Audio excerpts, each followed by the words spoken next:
मी या ठिकाणी विनंती करतो आदरणीय सुरेंद्रताई पवार यांना की आपण आपल्या शिवजयंतीच्या भावनानं आणि आपल्या या ठिकाणी शुभेच्छा व्यक्त कराव्या. मला फक्त एक घोषणा द्यायची आहे. मी कधी माईक घेत नाही, कारण आपल्याला सवय आहे की ज्या ठिकाणी बोलायची संधी आहे या सगळ्या गोष्टी मंत्रालयात साहेबांच्या कॅबिन मध्ये बसून सगळ्या असणाऱ्या मंत्रिमंडळांसमोर आपण मांडू शकतो. या ठिकाणी एवढंच सांगू इच्छिते कि जब तक सूरज चांद रहेगा इस सरकार का नाम हमेशा आबाद रहेगा.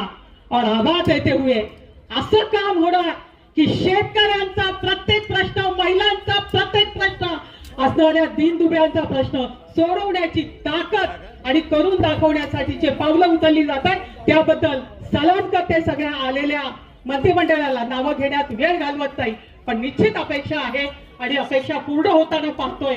हाच आमचा विजय आहे. जय हिंद, जय महाराष्ट्र, जय श्रीराम.